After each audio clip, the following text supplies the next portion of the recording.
जय श्री अनुलाप साहिब जी।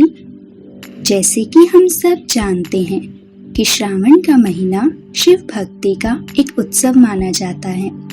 इस महीने में पूरा संसार जैसे शिवमय हो जाता है और इसके साथ ही श्रावण मास की पूर्णिमा को रक्षाबंधन का उत्सव भी मनाया जाता है। पर क्या आप जानते हैं कि रक्षाबंधन का पर्व कैसे शुरू हुआ? आइए जानते हैं एक कहानी के द्वारा। देवता और दानव के बीच कितने युद्ध किए जाते थे, ये तो हम सभी जानते हैं। दानव हमेशा इस कोशिश में होते थे कि कैसे देवताओं के अमृत को हासिल कर सकें और उनके स्वर्ग पर आधिपत्य जमा सकें, जिनके लिए दानव कई वर्षों तक घोर तप किया करते थे, तपस्या में लीन रहते थे और वरदान स्वरूप श्री ब्रह्मा, श्री विष्णु और श्री महेश से मनचाहा फल प्राप्त करते थे, जिसके कितने बुरे परिणाम देवताओं को सहन करने पड़े थे। राजा बलि जो राक्षस राज थे, उनका जन्म तो राक्षस कुल में हुआ था, परंतु उनका व्यवहार बाकी राक्षसों जैसा नहीं था, क्योंकि महाराज बलि भक्त प्रहलाद के पुत्र थे। विष्णु भक्त होने के साथ ही वे देवादिदेव महादेव के भी परम भक्त थे। महादेव की भक्ति से उन्होंने कई सारी सिद्धियां हासिल कर ली थी। राजा बलि ने 101 यज्ञ पूरा करने का अनुष्ठान किया था। तब देवताओं को यह चिंता होने लगी कि यदि राजा बलि ने ये अनुष्ठान पूर्ण कर लिया, तब उनके हाथों से स्वर्ग और अमृत दोनों ही राक्षसों के पास चले जाएंगे, जिससे दानव पृथ्वी पर आतंक मचा देंगे।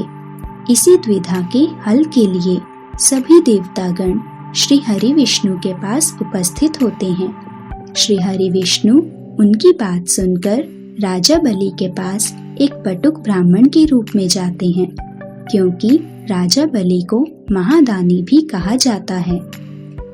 इसलिए उनके द्वार पर आए किसी भी याचक को वे खाली हाथ नहीं जाने देते थे।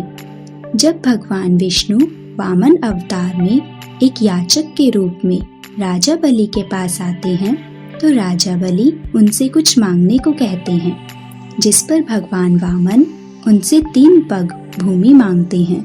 राजा बलि ने वचनबद्ध होकर उस बटुक ब्राह्मण को 3 पग भूमि देने का वचन दिया। राजा बलि से वचन प्राप्त करते ही बटुक ब्राह्मण वामन ने विराट रूप धारण कर लिया। उन्होंने एक पग में स्वर्ग और दूसरे पग में धरती नाप ली। अब वे तीसरा पैर कहाँ नापते? तब राजा बलि ने अपने वचन का पालन करने हेतु तीसरा पैर उन्हें अपने सिर पर रखने दिया।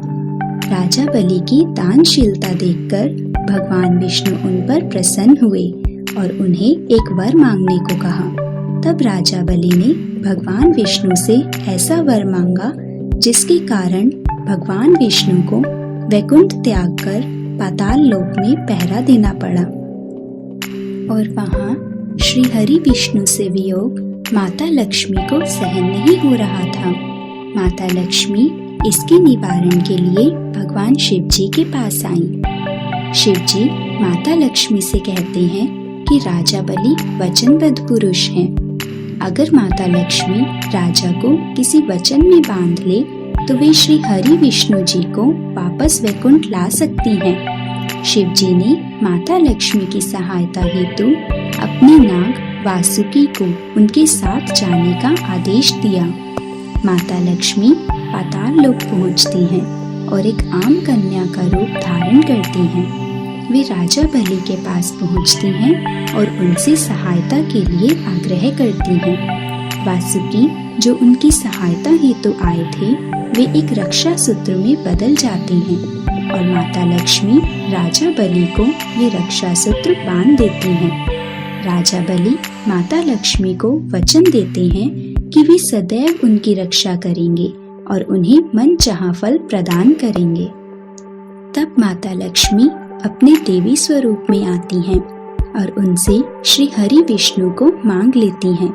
तब राजा बलि उनसे कहते हैं कि आज से जो भी स्त्री किसी पुरुष को रक्षा सूत्र बांधकर मन से भाई मानकर अपनी रक्षा का वचन मांगेगी तो भाई बहन की रक्षा करने के लिए वचन में बंध जाएगा और वासुकी नाग रूपी रक्षा सूत्र हमेशा भाई की कलाई पर बांधने से भाई की सारी बलाएं टल जाएंगी।